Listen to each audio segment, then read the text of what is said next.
Pode ficar. Fica isso. Nós vamos lá. Está ótimo. Meus prezados irmãos, minhas prezadas irmãs, vamos iniciar os nossos estudos evangélicos dessa noite. Como sempre fazemos, lembramos aos nossos queridos irmãos e irmãs aqui presentes que coloquem os seus celulares aí no modo silencioso, a fim de que não tenhamos nenhuma interrupção. Vamos elevar os nossos pensamentos a Jesus, agradecendo a oportunidade abençoada do estudo, da sua boa nova, que enche os nossos corações de alegria e de paz. Pedimos ao nosso querido Mestre que abençoe os nossos estudos dessa noite, que abençoe ainda a todos que se encontram aqui presentes, que abençoe os nossos familiares, os nossos amigos, aos nossos irmãos que se encontram aqui no mundo espiritual, amparando ainda todos aqueles irmãos que se encontram doentes, hospitalizados, encarcerados ou pelas ruas. Que a misericórdia divina trazida até nós pelo Filho abençoado de Deus, nosso Senhor Jesus Cristo, esteja sempre presente em nossas vidas e que essa casa continue erguida sobre as bases seguras, indestrutíveis do Evangelho do nosso Senhor Jesus Cristo. Pai nosso que estais nos céus, santificado seja o vosso santo nome. Venha a nós o vosso reino, seja feita a vossa vontade, aqui na terra como em todo o universo. O pão nosso de cada dia nos dai hoje. Perdoai as nossas dívidas, assim como perdoamos os nossos devedores. Não nos deixeis cair em novas faltas, livrai-nos do mal, pois que vossos são o reino, o poder, a majestade, a glória, para todo sempre, que assim seja. Em nome de Deus, de Jesus nosso Mestre, de Paulo de Tarso, patrono da nossa casa de oração, estudo e trabalho, dos nossos amigos e benfeitores espirituais, nós estamos iniciando os nossos estudos evangélicos da noite, na santa e bendita paz do Senhor, que assim seja.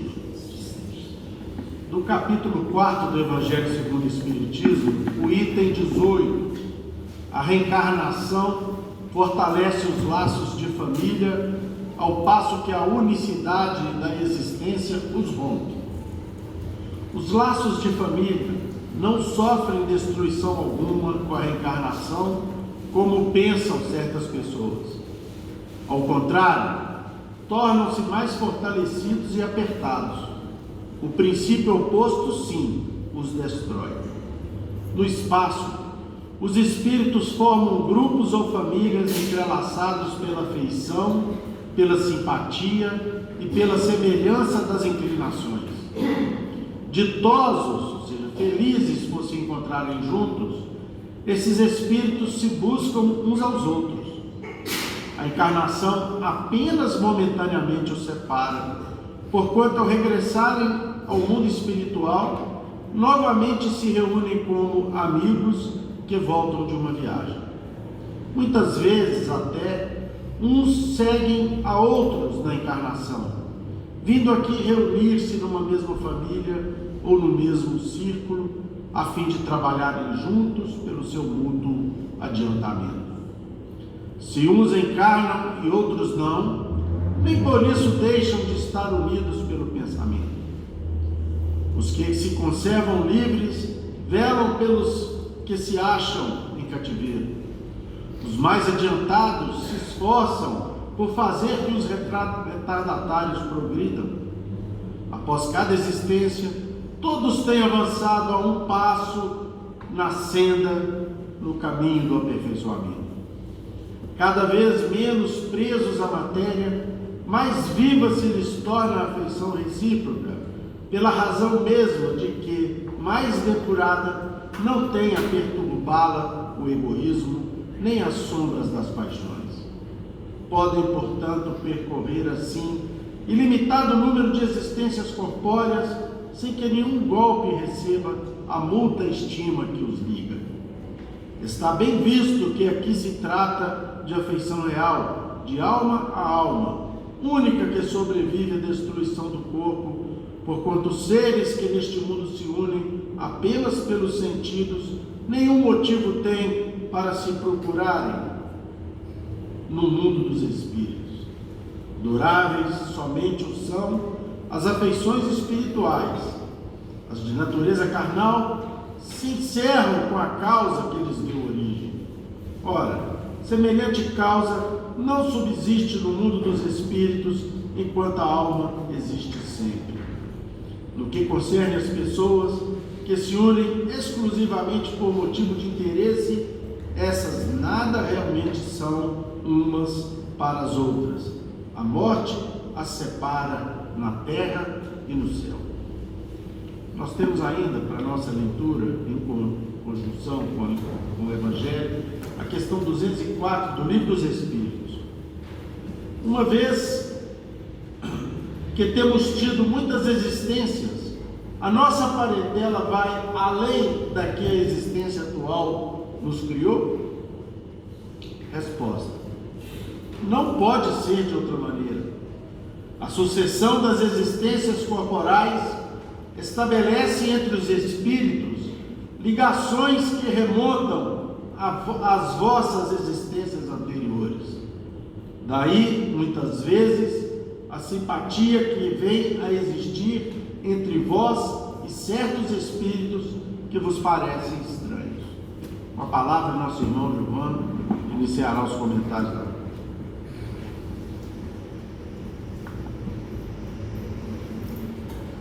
Boa noite a todos.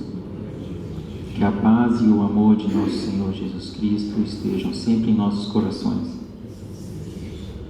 Bom, meus amigos, nas últimas terças-feiras temos aqui estudado o capítulo 4 do Evangelho segundo o Espiritismo. Ninguém poderá ver o reino de Deus se não nascer de novo. Capítulo esse que trata da reencarnação. E, de acordo com o temário da nossa casa, hoje vamos finalizar o estudo sobre esse tema, a reencarnação, comentando o item 18 deste capítulo. Já aprendemos que a reencarnação é uma lei divina, através da qual todos os espíritos evoluem em múltiplas existências corporais sucessivas, caminhando em direção ao seu objetivo, que é um objetivo comum a todos nós: a completa depuração e a comunhão com nosso Pai Celestial. E como tudo que Deus faz é perfeito, ao mesmo tempo que a reencarnação nos permite o recomeço no exato ponto em que nos encontramos na nossa jornada evolutiva, ela também é, ao mesmo tempo, um dos principais mecanismos da efetivação da justiça divina e também da fraternidade universal. De que forma?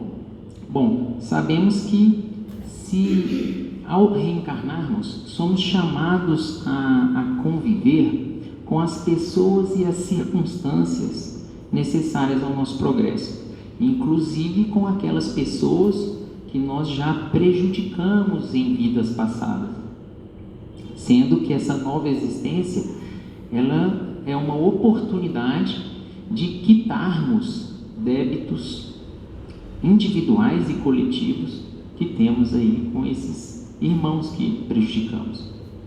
Então, ao mesmo tempo em que combatemos as nossas imperfeições e desenvolvemos virtudes, simultaneamente também estamos quitando dívidas com credores do passado, nos harmonizando com a justiça divina e compreendendo cada vez mais que somos todos irmãos, filhos do mesmo Pai infinitamente bom, sábio, justo e misericordioso, e que deseja que nós, seus filhos, nos amemos uns aos outros. Então, a cada nova encarnação, e na verdade até mesmo, né, no mundo espiritual, antes de reencarnarmos, temos que praticar o bem, pagar todo o mal que já realizamos, né, mediante a prática do bem. Jesus nos ensinou que o amor cobre a multidão dos pecados. Então, a família corporal aqui na Terra é a base da nossa evolução, onde tudo começa. É a célula máter da sociedade, a primeira e principal escola da alma. Se não conseguirmos conviver bem com as pessoas mais próximas, dificilmente iremos conviver num clima de fraternidade, né, com as demais pessoas, da forma como Jesus nos ensinou e nos exemplificou. Então é exatamente nesse contexto que se encaixa o estudo dessa noite, sobre a reencarnação como mecanismo de fortalecimento dos laços de família. E para ilustrar essa incomensurável importância da família e os nossos deveres diante dos que fomos chamados a conviver no mesmo lar, trouxemos uma página de Emmanuel que se encontra no livro Estude e Viva. Ela se chama Na Seara Doméstica, está na lição 15 dessa obra. Então Emmanuel nos diz o seguinte, sobre a importância da família e dos nossos deveres diante, né, dos nossos entes mais próximos. Todos somos irmãos, constituindo uma família perante o Senhor. Mas até alcançarmos a fraternidade suprema, estagiaremos em grupos diversos, de aprendizado em aprendizado, de reencarnação em reencarnação. Temos, assim, no cotidiano, a companhia daquelas criaturas que mais entranhadamente se nos associam ao trabalho. Chamem-se esposo ou esposa, pais ou filhos, parentes ou companheiros. E por muito que se nos impessoalizem os sentimentos, somos defrontados em família pelas ocasiões de prova e de crises, em que nos inquietamos, gastando tempo e energia para vê-los na trilha que consideramos mais certa. Se já conquistamos, porém, mais amplas experiências, é forçoso, a fim de ajudá-los, cultivar a bondade e a paciência com que, noutro tempo, ou seja, em outra reencarnação, fomos auxiliados por outras pessoas, outros irmãos. Suportamos dificuldades e desacertos para atingir determinados conhecimentos. Atravessamos tentações aflitivas e, em alguns casos, sofremos queda imprevista, da qual nos levantamos somente à custa do amparo daqueles que se fizeram da virtude não uma alavanca de fogo, mas sim um braço amigo capaz de compreender e de nos sustentar. Aqui Emmanuel está falando da solidariedade parental, né? Lembremos-nos, sobretudo, de que os nossos entes amados são consciências livres, quais nós mesmos. Se errados, não será lançando condenação que poderemos reajustá-los. Se fracos, não é aguardando deles espetáculos de força que lhes conferiremos valor. Se ignorantes, não é lícito pedir-lhes entendimento sem administrar-lhes educação. Se doentes, não é justo esperar que testemunhem comportamento igual ao da criatura sadia, sem antes suprimir-lhes a enfermidade. Em qualquer circunstância, é necessário observar que fomos transitoriamente colocados em regime de intimidade a fim de aprendermos uns com os outros, amparando-nos reciprocamente. À vista disso, quando o mal se nos intrometa na seara doméstica, evitemos desespero, irritação, desânimo e ressentimento, que não oferecem proveito algum, e sim recorramos à prece, rogando à providência divina que nos conduza e inspire por seus emissários, isso para que venhamos a agir não conforme os nossos caprichos, e sim em conformidade com o amor que a vida nos preceitua, a fim de fazermos o bem que nos compete fazer. Bom, meus irmãos, então já vamos compreendendo que todos nós estamos inseridos em 3 contextos familiares. Um menor, que é a família consanguínea, a família corporal da nossa atual existência. Um maior, que é a família espiritual, que aí já é composto, né, por irmãos que temos simpatia, que temos afeição, identidade de ideias, né, tanto irmãos encarnados como desencarnados, essa é a família espiritual, e temos a meta, que é a fraternidade universal, para onde todos estamos caminhando. Na família consanguínea atual, temos pessoas queridas, com as quais já possuímos laços de afeição, simpatia, mas também temos muitas vezes aqueles com os quais temos dificuldade de nos relacionarmos. É uma espécie de antipatia espontânea, natural. Esses irmãos costumam ser credores de outras vidas, de vidas passadas, com os quais precisamos então fazer as pazes e construir laços de amor. Deus não quer que seus filhos se odeiem, se prejudiquem. Muito pelo contrário. Deus quer que convivamos em paz e harmonia. Então Ele nos coloca juntos no mesmo contexto familiar, contexto profissional, de vizinhança, ou mesmo na mesma casa espírita, para que antigos desafetos se tornem pessoas queridas ao nosso coração, passando então a fazer parte da nossa família espiritual. Nascemos geralmente no mesmo meio para estabelecer de novo relações com essas pessoas que tivemos conflitos, dificuldades, e embora muitas vezes invertendo papéis. Em uma vida você vem como pai, na outra você vem como filho daquele mesmo espírito, como irmão, tudo isso para aprendermos uns com os outros e amarmos uns aos outros.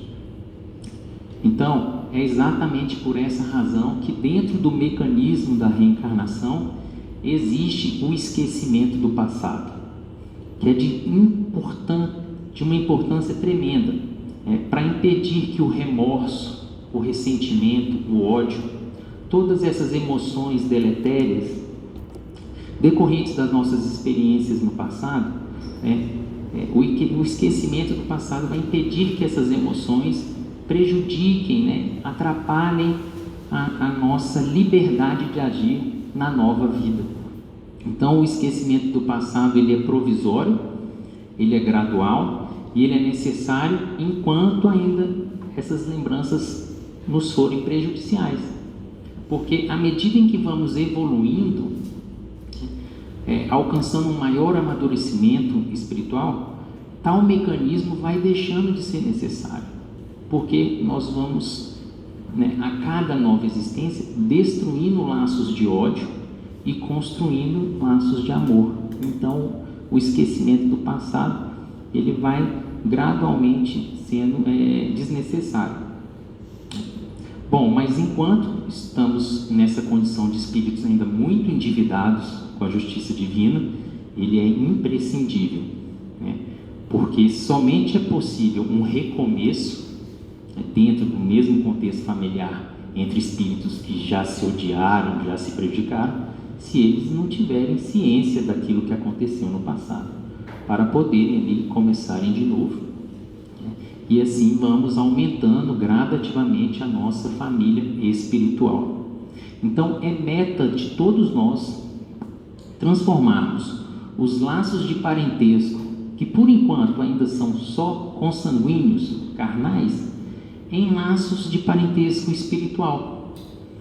aquele parente que por enquanto você só considera seu parente porque nasceu na mesma família ali corporal, né? É sua meta conseguir mudar isso, transformá-lo em uma pessoa querida, em um parente da sua família espiritual. Então, olha a importância da reencarnação na criação divina. Num primeiro aspecto, ela é importantíssima, né? Essencial para evoluirmos nas nossas imperfeições, né? Combater as imperfeições e desenvolver virtudes, progredindo em sabedoria e amor. Num segundo momento, ela é também importantíssima para a quitação de nossos débitos perante a justiça divina, dentro do contexto de repararmos os prejuízos que causamos aos outros irmãos, né?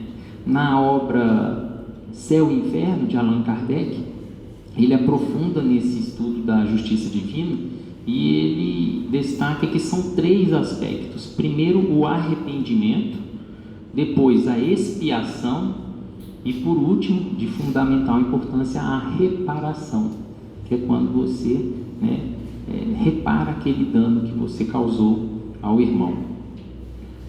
E ainda no terceiro momento, então, a reencarnação vai propiciar o aumento da nossa parentela espiritual, né, até que um dia consigamos edificar dentro do nosso mundo íntimo esse sentimento sincero, verdadeiro de fraternidade universal, como nós vemos já nos espíritos evoluídos.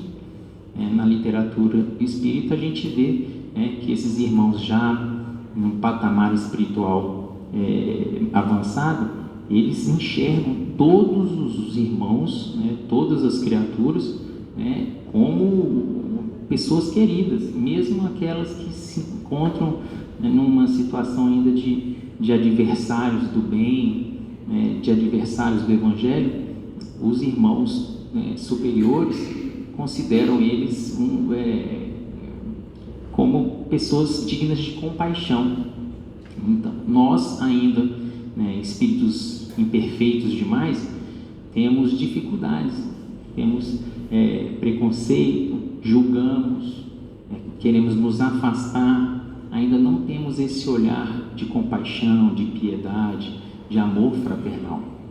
Então é exatamente nesse sentido que Allan Kardec nos traz o item 18 e as questões 204 e 205 do Livro dos Espíritos, explicando que a reencarnação amplia e fortalece os laços da família espiritual, que é a família verdadeira, porque a vida espiritual é a nossa verdadeira vida.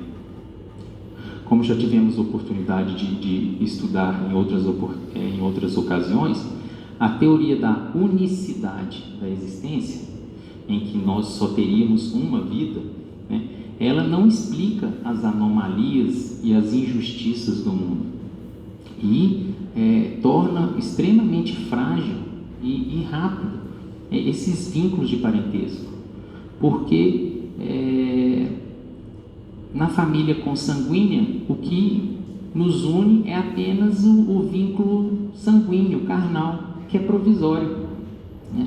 Destruído esse vínculo pela morte, destruído o vínculo da carne pela morte, também está extinto, né, o parentesco, porque os espíritos deixam de ter ali uma relação, ao passo que na família espiritual o vínculo é eterno e se amplia.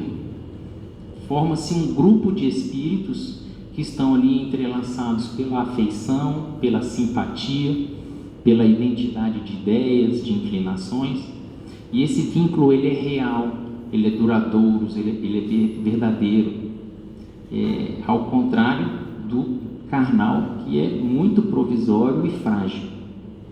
Bom, os membros da família espiritual, eles se buscam, se amparam, se desenvolvem juntos, se encontram reunidos lá no mundo espiritual.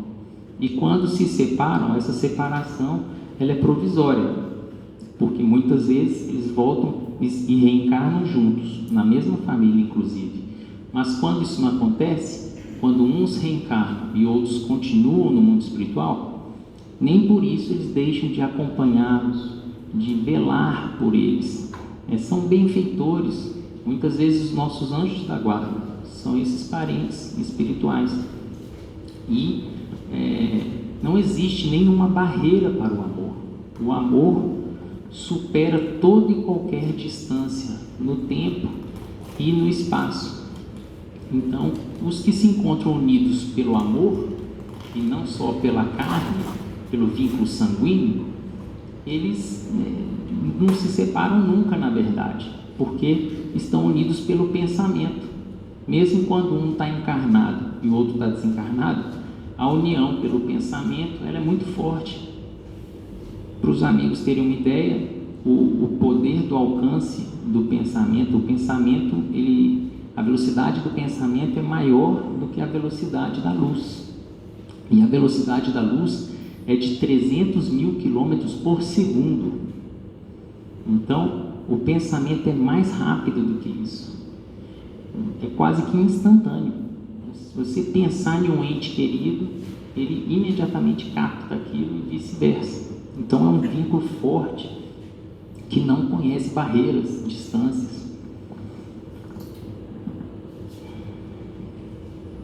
Será então através do amor que iremos criar esse sentimento de fraternidade e de solidariedade, onde os espíritos mais adiantados vão velar por aqueles mais atrasados. Quanto mais evolui o espírito, mais ele compreende que todos são seus irmãos, independentemente da situação em que ele se encontra. Nós temos na doutrina espírita exemplos, de mães, na obra Libertação. A mãe do Gregório aguardava ele há séculos, esperando uma brechazinha de arrependimento para ir lá nas trevas resgatá-lo. E é isso que acontece com todos nós. Nossos entes amados que estão mais adiantados do que nós, estão o tempo todo buscando nos auxiliar, nos ajudar. A figura do próximo deve ser a mais ampla possível, como nos ensinou Jesus na belíssima parábola do bom samaritano, quando um doutor da lei maliciosamente quis questioná-lo sobre quem é o próximo. Jesus então nos deixou esse ensinamento lindíssimo. Então, não tenhamos dúvidas que devemos começar a amar aqueles que estão dentro do nosso lar, são as pessoas mais próximas. Mas a figura do próximo, como Jesus nos ensinou na parábola, deve se expandir, deve ser estendida até alcançar todos, passando pelas plantas, pelos animais, até pelos aqueles companheiros mais difíceis. Temos que amar a todos, porque somos todos irmãos, criaturas do mesmo Pai. E chegaremos então ao nosso ápice, ao cume da escalada evolutiva, quando também conseguirmos amar até mesmo os nossos inimigos, os nossos adversários. Aí sim, seguindo o exemplo de Jesus, estaremos realmente mais adiantados na nossa jornada evolutiva. É claro que o caminho é longo, mas já podemos aí seguir trilhando os passos de nosso mestre. Para finalizar, trouxemos aqui uma página de Meimei, que está nessa obra que é muito conhecida, Pai Nosso, onde Meimei, com toda a sua sensibilidade e inteligência, nos esclarece o significado de cada expressão na oração dominical. E aí, Meimei começa dizendo o seguinte: quando Jesus começou a prece dominical, satisfazendo ao pedido dos companheiros que desejavam aprender a orar, iniciou a rogativa dizendo assim: Pai nosso que estás nos céus. O mestre queria dizer-nos que Deus, acima de tudo, é nosso Pai, Criador dos homens, das estrelas e das flores, Senhor dos céus e da terra. Para Ele, todos somos filhos abençoados. Com essa afirmativa, Jesus igualmente nos explicou que somos no mundo uma só família e por isso todos somos irmãos, com o dever de ajudar-nos uns aos outros. Ele próprio, a fim de instruir-nos, viveu a fraternidade pura, auxiliando os homens felizes e infelizes, os necessitados e os doentes, mostrando-nos o verdadeiro caminho da perfeição e da paz. Na condição de aprendizes do nosso Divino Mestre, devemos seguir-lhe o exemplo. Sentiremos Deus como nosso Pai se sentirmos, se sentirmos Deus como nosso Pai, reconheceremos que os nossos irmãos se encontram em toda parte e estaremos dispostos a ajudá-los, a fim de sermos ajudados. Mais cedo ou mais tarde, a vida só será realmente bela e gloriosa na terra quando pudermos aceitar por nossa grande família a humanidade inteira. Então, meus irmãos, aproveitemos ao máximo todas as incontáveis bênçãos que cada oportunidade reencarnatória representa em nossas vidas. Que Jesus nos abençoe a todos. Fiquem com Deus.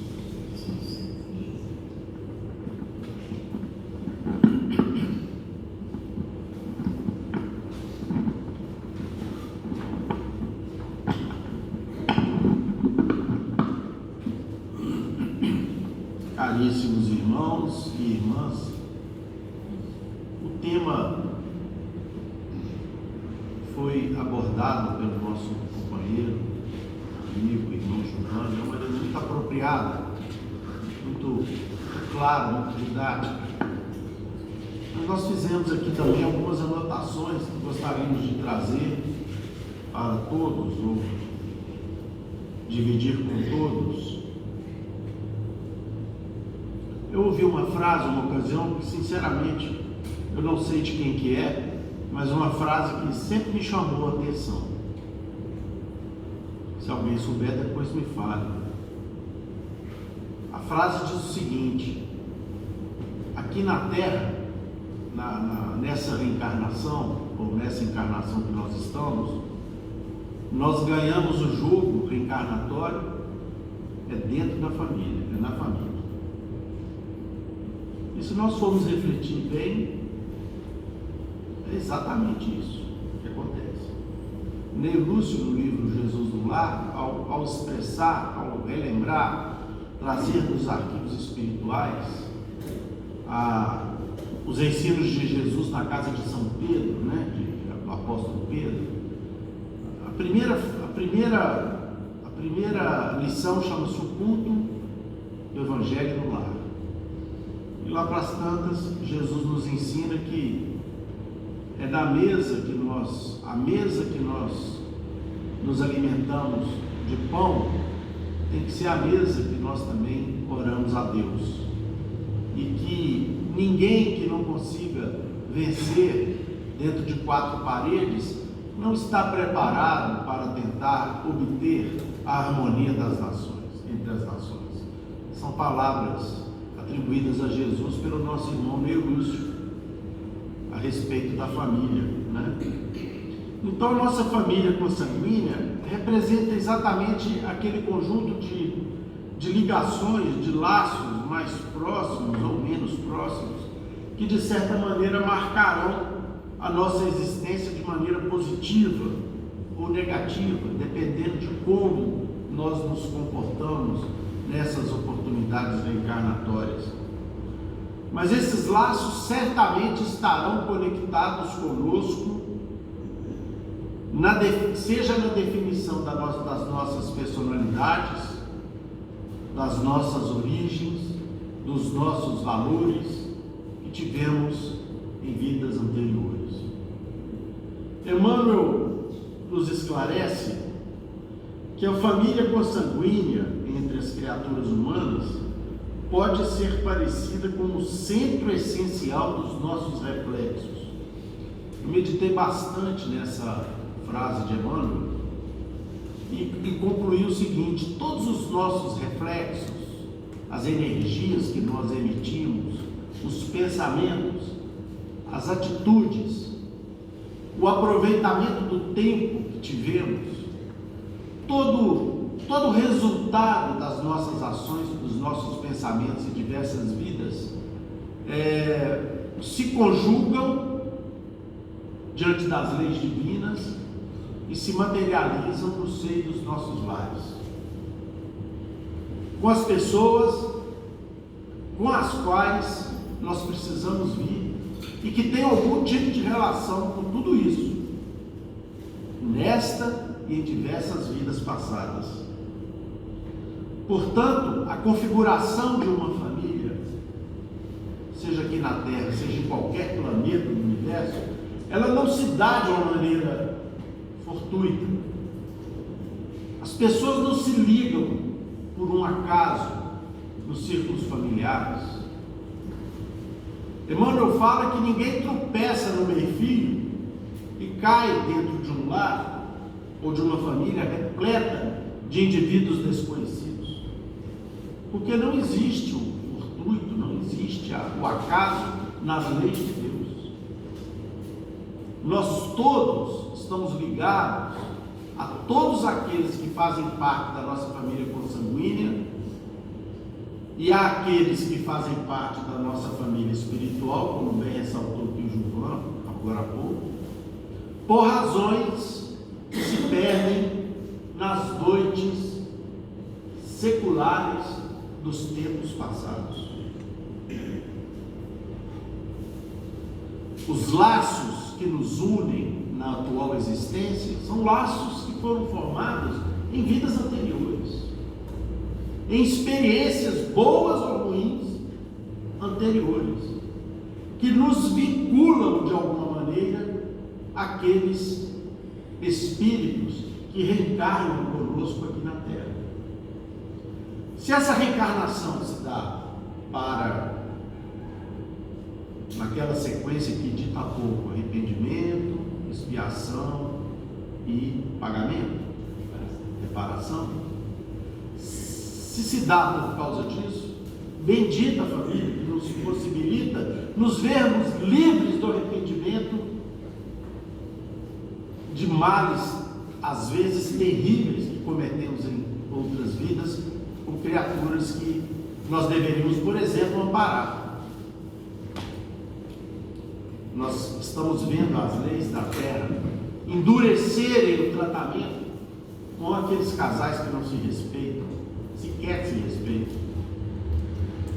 Nós temos visto a sociedade se indignarem cada vez mais com aquelas relações que deveriam ser de paz e, no entanto, são absolutamente tempestuosas, refletindo isso, inclusive, na formação dos filhos que Deus coloca nesses lares e, no entanto, são formados de maneira deficiente, porque aqueles que formaram os lares não conseguiram compreender a oportunidade abençoada que Deus lhes dá para um recomeço repleto de novas oportunidades. Portanto, nós encontraremos, meus irmãos e irmãs, nos seios das famílias humanas, indivíduos que têm laços de carinho e respeito entre si e indivíduos que possuem dívidas pesadas entre si e às vezes reencarnam todos juntos por ato e misericórdia de Deus, a fim de que uns ajudem os outros. É por isso que Emmanuel diz que tem filhos companheiros, esposas companheiras, maridos companheiros, pais companheiros, reportando-se a ligações benéficas de outras encarnações, em que já eram amigos, e filhos credores, filhas credoras, pais credores, maridos credores, esposas credores, ou seja, desafetos do passado que vincularam entre si, se vincularam e que tiveram que vir no lar para poder desfazer essas cadeias, muitas vezes de ódio, que criaram entre si em situações em que a liberdade foi mal empregada e acabaram gerando vínculos deletérios, que só a bênção de uma encarnação numa família é capaz de restaurar ou afastar, né, ou extinguir, melhor dizendo, sob as bênçãos de um lar, sob as bênçãos de Deus. Tanto uns quanto os outros, portanto, todas aquelas ligações abençoadas como aquelas ligações mais difíceis, são benfeitores que reencarnam conosco em nossas vidas para nos dar a oportunidade do crescimento, a oportunidade do aperfeiçoamento. É para isso que a família existe. Fundamentalmente é para isso. As famílias se constituem naqueles núcleos de integração, aqueles celeiros de bênçãos, como diz Emmanuel, onde nós, por misericórdia divina, nos encontramos para semear num campo abençoado as sementes de crescimento e aprimoramento em nossas vidas. Portanto, sendo elas as primeiras células, os primeiros núcleos que farão com que os indivíduos aqui na Terra estabeleçam a convivência e aprendam a amar, é por isso que elas são tão combatidas pelas legiões do atraso e das trevas, que desejam atrasar o crescimento do planeta, combatendo o instituto e tudo aquilo que significa família aqui no nosso planeta. Essa relativização da importância das famílias na sociedade da Terra encontra na sua história, ou na história do próprio planeta, o que aconteceu quando as sociedades do passado deturparam e se esqueceram dos padrões e dos alicerces que a estruturação de uma vida em família são capazes de prover a uma sociedade, e acabaram se degradando e até se extinguindo, exatamente porque deturparam esses pilares sobre os quais a sociedade humana civilizada haverá de se sustentar e de se erguer. Veja o que aconteceu com o Império Romano, por exemplo. Roma foi grande, foi pujante, enquanto a família foi o seu centro. Enquanto a família foi verdadeiramente o seu núcleo. No momento em que os romanos e as romanas perderam esse conceito e se fragilizaram a partir de uma vida de riquezas e vícios, o império ruiu completamente, deixando apenas os vestígios na história de uma civilização que poderia ter transformado o mundo para um mundo de regeneração já naquele tempo, porque os resquícios de uma sociedade avançada no seu início estavam ali presentes, no direito, nas ciências, na sociologia, em todos os campos. Roma trouxe exemplos de luzes e de avanço, mas que se perderam ante a cobiça, o egoísmo, o orgulho e a violência. Portanto, a família significando a oportunidade da reparação e do aprimoramento do amor coletivo, ao contrário do individualismo egoísta que tem, infelizmente, causado a guerra, a destruição e o atraso no nosso planeta. Emmanuel, no livro 50 anos depois, e nós baseamos o nosso estudo aqui, basicamente, fundamentalmente, nos estudos de Emmanuel, logo no final, depois de uma trama maravilhosa e complexa, que todos deveriam ler, É o último livro da sequência há 2000 anos, 50 anos depois, e a obra Ave Cristo, né? que finaliza essa sequência. No livro 50 anos depois, Emmanuel nos demonstra que aqueles espíritos que estavam envolvidos em dramas profundos na existência narrada naquela oportunidade, eles se uniam e solicitavam ao mundo maior a oportunidade de voltarem para uma vida seguinte, para abençoarem e ampararem aqueles outros espíritos que fracassaram e que faliram naquela existência em que eles se encontravam. Então eram pais, e isso está presente também no livro Ave Cristo, né? Eram pais que pediam para voltar como filhos de seus filhos, porque seus filhos faliam fragorosamente e precisariam deles para que eles pudessem ser auxiliados. Então, como que a reencarnação pode fragilizar os laços de família? Ela só fortalece, ela só faz com que esses laços se eternizem, porque seria uma absoluta inconsistência nas leis divinas se nós tivéssemos aqui uma vida, às vezes feliz, às vezes não, e depois tudo terminasse. Se vivêssemos felizes, por que a pena de não podermos dar sequência dessa felicidade num ambiente ainda melhor, como o do mundo espiritual? Se vivermos infelizes, por que não nos possibilitar uma maneira de apagarmos o remorso pelos males que cometemos, às vezes, indevidamente, com aqueles que fazem parte de nossas famílias? Então, só a reencarnação favorece o aprimoramento dos espíritos, inclusive, fundamentalmente, em família, porque só na família que nós aprimoramos. Ou alguém que tem dúvida que a educação aos filhos é que forma os seus caracteres morais?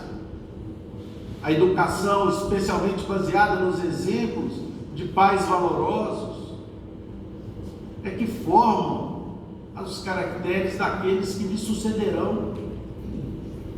E no momento em que nós buscamos transferir isso para outras instituições, nós laboramos um equívoco absurdo, porque não se terceiriza a educação moral que nós, pais, devemos aos nossos filhos, por circunstância nenhuma. E por mais que a sociedade ache entenda que as relações modificaram, com o surgimento das grandes civilizações, dos grandes centros urbanos, isso tudo mudou, mas aos poucos, quando a criatura humana tiver efetiva noção dos verdadeiros valores e dos verdadeiros bens que ela precisa buscar aqui no mundo, a sociedade humana perceberá efetivamente que nada substitui a oportunidade de uma convivência santificada em família.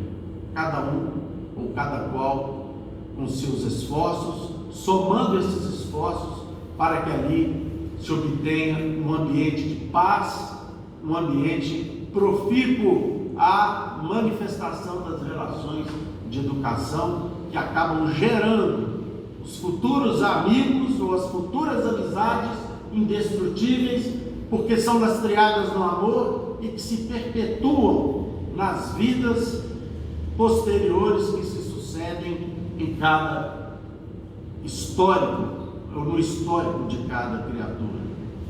Então a família é esse primeiro núcleo de uma sociedade mais justa, de uma sociedade mais feliz. Nada substituirá a família nesse particular, nem aqui, nem no mundo espiritual, porque as famílias se formam aqui e têm a sua sequência no mundo espiritual. Quem leu o livro, por exemplo, Nosso Lar, viu lá lares organizados, espíritos trabalhando afanosamente para poder adquirir um lugar para poder esperar os seus entes que estão para chegar, estariam para chegar no planeta, no seu último sucesso reencarnatório. Criaturas que se unem e vão aos ministérios obter permissão e esclarecimentos para poderem projetar as novas reencarnações, a fim de poderem utilizar essas vidas junto daqueles que amam, para então não apenas auxiliar os mais retardatários, mas para também aprender com aqueles que mais evoluíram. Então, prezados irmãos, a formação de uma família que tem aqui na Terra apenas uma estação da grande viagem universal em que todos nós estamos envolvidos. Nós somos viajantes do universo. Ora descemos nas estações, que são as reencarnações, né? Como se fosse uma viagem de trem. A gente desce numa estação, fica ali por um tempo, daqui a pouco sobe de novo, né? E assim sucessivamente nós vamos vivenciando a nossa grande viagem universal. E em cada estação dessa nós aprendemos, aprimoramos, adquirimos experiências, às vezes fracassamos, mas temos outras estações para usufruir, para aprender, para melhorar. Portanto, a família consanguínea e espiritual, elas são fundamentais e devem ser motivos de reflexão e preocupação de todos aqueles que propõem uma troca de afinidades, especialmente quando estão aqui reencarnados numa determinada experiência. É preciso que nós compreendamos que a formação de um determinado grupo de criaturas deverá ser realizada para que elas se amem, se auxiliem, se completem, enfim, se ajudem a atingir outros patamares. E a formação desses laços que se estendem para além da vida física, nos conectando no passado e nos abrindo portas para um futuro glorioso, conforme nos ensina Emmanuel, já está bem clara na doutrina espírita, porque a ideia de cessação, de unicidade das existências, ela é uma ideia que não suporta o menor raciocínio ou até mesmo o aprimoramento dos nossos conceitos a respeito do Criador. A multiplicidade das vidas, sim, nos mostra como Deus é misericordioso com todos nós, multiplicando as oportunidades de convivência em nossas vidas, seja para aprimorar os nossos amores, seja para reparar as nossas diferenças com aqueles com os quais nós fizemos laços, efetivamos os laços do passado e que vêm nestas vidas como reflexos desses laços e dessas atitudes vividas no passado. Já vivemos, diz o Chico, muitas vezes com pessoas certas para ajustarmos os nossos corações e resolvermos os nossos problemas. Na reencarnação, ninguém erra de endereço. São os ensinos do nosso inesquecível Francisco Cândido Xavier. Nós estamos no lar certo que nós deveríamos estar, com as pessoas certas que nós deveríamos conviver, com as situações absolutamente apropriadas às nossas vidas e no tempo adequado para que nós possamos aproveitar a oportunidade que o Pai nos concedeu. Nós temos aqui, meus irmãos, apenas para podermos ilustrar aqui o nosso estudo, quem leu o livro há 2000 anos, uma das obras clássicas do nosso querido Emmanuel, se recorda do sucesso reencarnatório que ocorreu com ele naquela oportunidade. Um senador romano, de uma família tradicionalíssima do Império Romano, que teve que ir para a Judéia para tratar uma filha, e que depois de ocorrer diversos fatos relevantíssimos em sua vida, e o principal deles, o minuto em que ele pôde estar diante do Mestre Jesus, que inclusive cura a sua filha, ele então nos narra que as situações, as mesquinharias, os desamores, as tramas das trevas que acabaram envolvendo naquela existência, fizeram com que ele se distanciasse temporariamente de um anjo de luz que Deus colocou em sua vida, que era sua esposa Lívia. E Emmanuel narra, inclusive através do Chico, que Lívia se encontra hoje, atualmente, em uma situação evolutiva muito à frente dele próprio, e que ele teria que trabalhar muitos séculos ainda para poder um dia merecer ficar junto nos locais em que ela habita no mundo espiritual. A gente fica pensando se depois de 2000 anos, né, se isso era seria uma manifestação de humildade dele, ou se seria de fato real, né? E a gente encontra explicações para as duas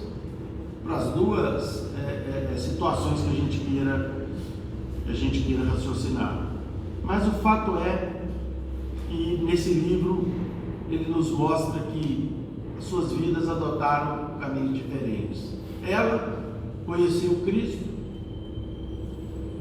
na realidade reconheceu e reviu Jesus aqui na terra, porque ela já era absolutamente identificada com o Cristo, né, e seus ensinos, porque era um espírito de escola.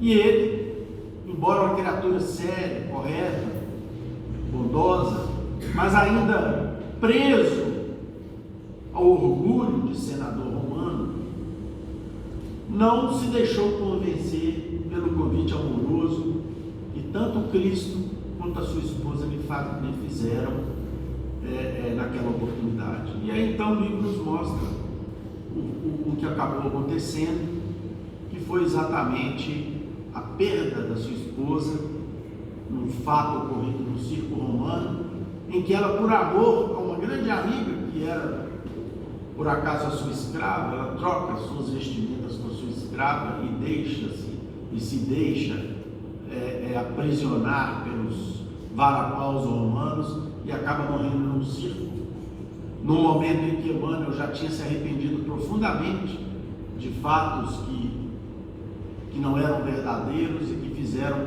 com que ele se distanciasse daquele ser de luz ainda nessa vida. Quando então ele tem a notícia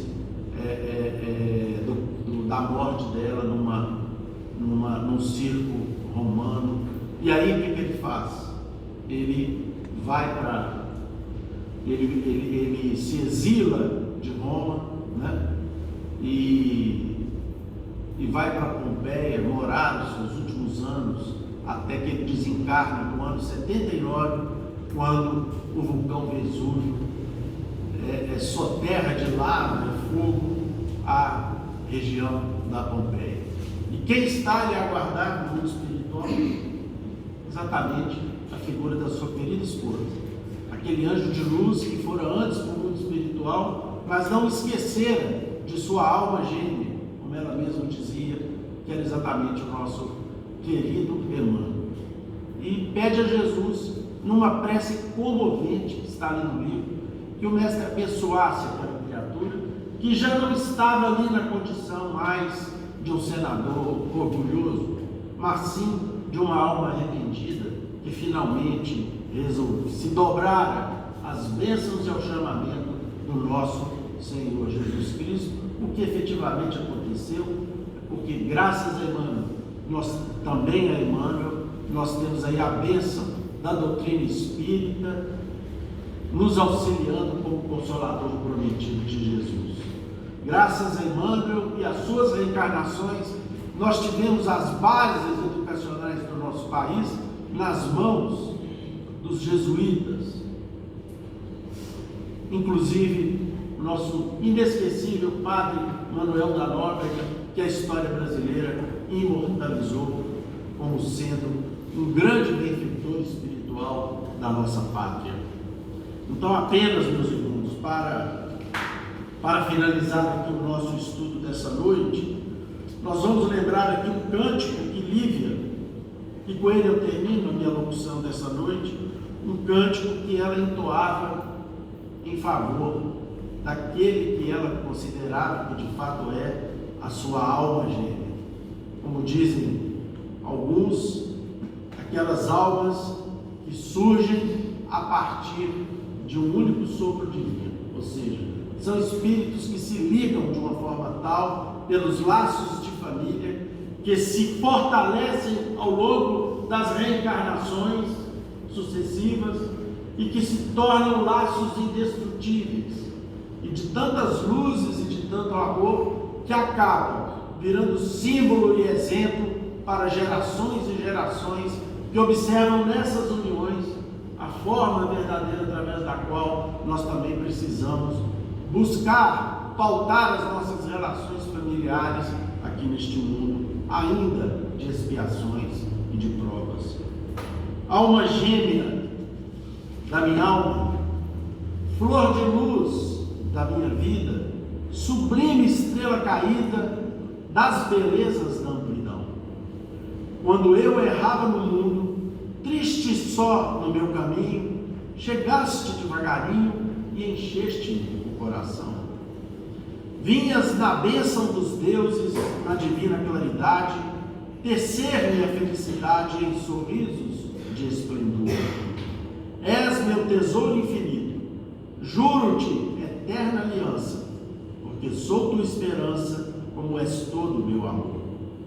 Alma gêmea da minha alma, se eu te perder algum dia, serei a escura agonia da saudade dos teus véus. Se um dia me abandonares, luz terna dos meus amores, hei de esperar-te entre as flores da claridade dos céus. E com este cântico que está presente no livro há 2000 anos, que nós todos deveríamos ler ou reler, nós encerramos os nossos estudos e orações dessa noite. Mas antes, meus irmãos, minhas irmãs, eu gostaria de fazer aqui um lembrete a pedido da tesouraria da casa. De vez em quando nós nos reportamos aqui a todos os presentes, num pedido muito assim, feito com muita, vamos dizer assim, com muita propriedade, porém de uma maneira muito aberta e muito clara, no sentido de que do seguinte: essa casa, evidentemente, como todos sabem, não exige, não sequer existe em seus estatutos a obrigação de se fazer qualquer tipo de doação, especialmente contribuição em dinheiro. Nas casas espíritas não existe essa obrigatoriedade, embora exista a preocupação de que para manter uma casa dessa, evidentemente nós sabemos que isso custa dinheiro, né? Nós temos o serviço de limpeza, nós temos a manutenção, nós temos o serviço aí de água, de telefone, de energia, e isso tudo ainda custa dinheiro aqui na Terra. Então, de vez em quando, e esses recursos eles vêm de irmãos e irmãs, sejam frequentadores aqui ou não, que se sensibilizam e ajudam aqui, às vezes recorrentemente, outras vezes não. E a partir do somatório desses recursos é que nós conseguimos, graças a Deus, ao longo de mais de 70 anos, manter essa instituição de pé. Então, o nosso pedido aqui é o seguinte: no final do ano nós temos despesas extraordinárias e os recursos que nós tínhamos aí guardados por zelo e precaução, né, daqueles que estão à frente aí da tesouraria da casa, eles acabaram se esgotando com a grande obra que nós tivemos que fazer ao longo do ano passado e que foi inclusive reportada aqui, e que decorreu aí do crescimento das raízes, né, das árvores que nós temos aqui, dos móbilos que nós temos aqui em volta da casa, que acabaram colocando em risco aqueles que passam aí pela rua Jamaica, porque os muros estavam correndo risco de ruína. E nós tivemos então que gastar uma importância que a casa nem tinha, mas que, por misericórdia de Deus e por socorro daqueles que conhecem a instituição, nós acabamos conseguindo os recursos e todos os reparos foram feitos, de modo que por muitos anos nós não teremos que nos preocupar mais com esse tipo de situação. Mas os recursos acabaram minguando, e ainda com o advento do final do ano, em que as despesas aumentam por diversas razões, né?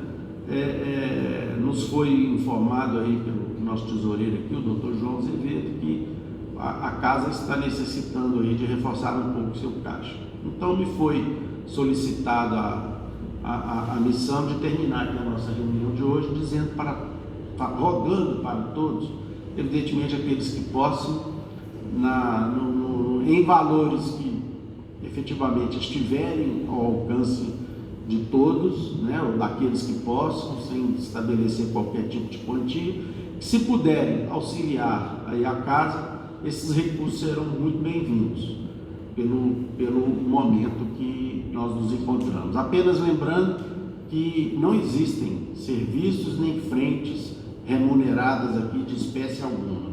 Todas as tarefas, e são muitas, que são desempenhadas aqui na casa, são custeadas pelos seus próprios colaboradores. Então nós temos a farmácia, o médico, o dentista, que são os próprios colaboradores que auxiliam lá, que mantêm as frentes de pé. A cesta básica, ou seja, a casa não tem condições de prover nenhum tipo de assistência que é fornecida. O que se arrecada é para manutenção do nosso caso e dos irmãos e irmãs que trabalham aqui dando essa manutenção, para que nós possamos encontrar aqui todos os dias que aqui viemos, a casa limpa, num ambiente agradável e absolutamente segura, enfim. Então fica aí a solicitação fraterna para aqueles que efetivamente puderem, contribuam aí para que nós possamos repor o caixa do Dr. João Azevedo. Fica sempre preocupado aí, nos pedindo que a gente faça essa solicitação. Tá bom, meus irmãos? Bom, nós vamos encerrar aqui os nossos estudos, agradecendo a todos aqui a presença, a paciência, a doitiva, e pedimos ao nosso querido irmão, seu Evandro, que realiza a prece de encerramento.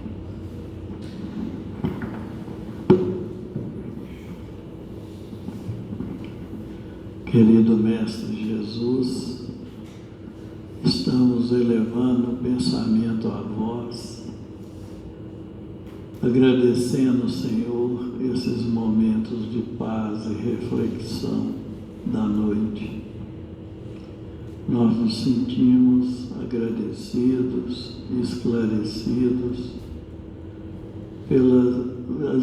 pelas explicações que o Consolador prometido nos trouxe, a doutrina espírita, e pedimos, Senhor, que o Senhor continue nos abençoando a todos, de acordo com o grau de merecimento e a necessidade de cada um. Pedimos que essas bênçãos sejam extensivas aos nossos lares, aos nossos parentes, aos hospitais, aos cancerosários, aos leprosários, aos manicômios, aos presídios, aonde houver dor, aflição, padecimento, que um emissário seu esteja presente, levando consolo, a resignação e a paz. Ave Maria, cheia de graça, o Senhor é convosco. Bendita sois vós entre os anjos, bendito é o fruto do vosso ventre. Nasceu Jesus. Santa Maria, Mãe de Jesus, rogai a Deus por nós, pobres pecadores, encarnados e desencarnados, hoje, agora e sempre, que assim seja. Devolvemos a palavra ao nosso irmão Euler para que ele possa encerrar. Com essa rogativa, em nome de Deus, de Jesus, nosso mestre amado, de Paulo de Tarso, patrono da nossa casa de oração, de estudo e trabalho, dos nossos benfeitores e amigos espirituais, nós estamos encerrando os nossos estudos evangélicos da noite, na santa e bendita paz do Senhor, e assim seja. Meus irmãos, a fila do passe se formará aqui no salão.